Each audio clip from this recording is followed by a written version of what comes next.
ರಾಜ್ಯ ಸರ್ಕಾರದ ರೈತ ವಿರೋಧಿ ನೀತಿಯನ್ನು ಖಂಡಿಸಿ ಔರಾದ್ ಬಿ ಪಟ್ಟಣದ ಎಪಿಎಂಸಿ ವೃತ್ತದ ಬಳಿ ಬಿಜೆಪಿ ರೈತ ಮೋರ್ಚಾದಿಂದ ರಸ್ತೆ ತಡೆದು ಪ್ರತಿಭಟನೆ ನಡೆಸಲಾಯಿತು. ಈ ಸಂದರ್ಭದಲ್ಲಿ ಜಿಲ್ಲಾ ಬಿಜೆಪಿ ರೈತ ಮೋರ್ಚಾ ಅಧ್ಯಕ್ಷ ಶಿವರಾಜ್ ಅಲ್ಮಾಜೆ, ಬಿಜೆಪಿ ಔರಾದ್ ಬಿ ಮಂಡಲ ಅಧ್ಯಕ್ಷ ರಾಮಶೆಟ್ಟಿ ಪೆನ್ನಾಳ್, ನೀಲೇಶ್ ರಕ್ಷಾಳ್, ಶಿವಕುಮಾರ್ ಪಾಂಚಾಳ್, ದಯಾನಂದ್ ಗೋಳೆ ಅನೇಕ ಉಪಸ್ಥಿತರಿದ್ದರು. 2,50,000 ಟನ್ ಎಲ್ಲಿ ಹೋಗ್ಯಾರ ಅವರಿಗೆ ಗೊತ್ತಿಲ್ಲ.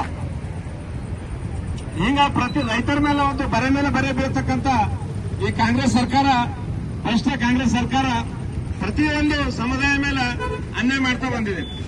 ಹೋದ ಸಲನು ಇದು ನೋಡಿರಿ, ತಾವೆಲ್ಲರೂ ನ್ಯೂಸ್ ಅಲ್ಲಿ ನೋಡಿರಿ. SC ST ದುಡ್ಡು 10,350 ಕೋಟಿ ಉಳಿವು ಮಾಡಿ ಈ ತೆಲಂಗಾಣದ ಒಂದೇ ಅಕೌಂಟ್ ಹಾಕಿರೋ ಒಂದು ಕುಟುಂಬದಲ್ಲಿ 12 ಅಕೌಂಟ್ ತೆಗೆದು ಆ ಅಕೌಂಟಿಗೆ ಟ್ರಾನ್ಸ್ಫರ್ ಮಾಡಿದರು.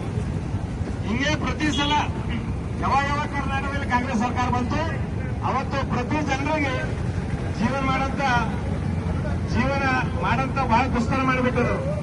ಅದಕ್ಕಾಗಿ ಇವತ್ತು ಭಾರತೀಯ ಜನತಾ ಪಕ್ಷ ವತಿಯಿಂದ ನಾವೆಲ್ಲರೂ ಉಗ್ರವಾದ ಹೋರಾಟ ಕರ್ನಾಟಕ ರಾಜ್ಯಾಂತ ಭಾರತೀಯ ಜನತಾ ಪಕ್ಷದ ಕಾರ್ಯಕರ್ತರು ಮತ್ತೆಲ್ಲ ರೈತ ಬಾಂಧವರು ನಾವೆಲ್ಲರೂ 2,50,000 ಟನ್ ಎಲ್ಲಿ ಹೋಗ್ಯಾರ ಅವರಿಗೆ ಗೊತ್ತಿಲ್ಲ.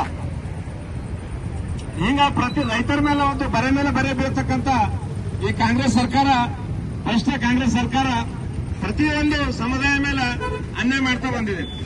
ಹೋದ ಸಲನು ಇದು ನೋಡಿರಿ, ತಾವೆಲ್ಲರೂ ನ್ಯೂಸ್ ಅಲ್ಲಿ ನೋಡಿರಿ.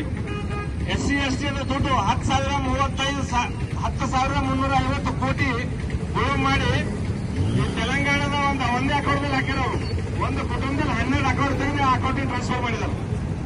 ಹಿಂಗೆ ಪ್ರತಿ ಸಲ ಯಾವಾಗ ಕರ್ನಾಟಕದಲ್ಲಿ ಕಾಂಗ್ರೆಸ್ ಸರ್ಕಾರ ಬಂತು ಅವತ್ತು ಪ್ರತಿ ಜನರಿಗೆ ಜೀವನ ಮಾಡಂತ ಬಹಳ ದುಸ್ತರ ಮಾಡಿಬಿಟ್ಟರು. ಅದಕ್ಕಾಗಿ ಇವತ್ತು ಭಾರತೀಯ ಜನತಾ ಪಕ್ಷ ವತಿಯಿಂದ ನಾವೆಲ್ಲರೂ ಉಗ್ರವಾದ ಹೋರಾಟ ಕರ್ನಾಟಕ ರಾಜ್ಯಾಂತ ಭಾರತೀಯ ಜನತಾ ಪಕ್ಷದ ಕಾರ್ಯಕರ್ತರು ಮತ್ತೆಲ್ಲ ರೈತ ಬಾಂಧವರು ನಾವೆಲ್ಲರೂ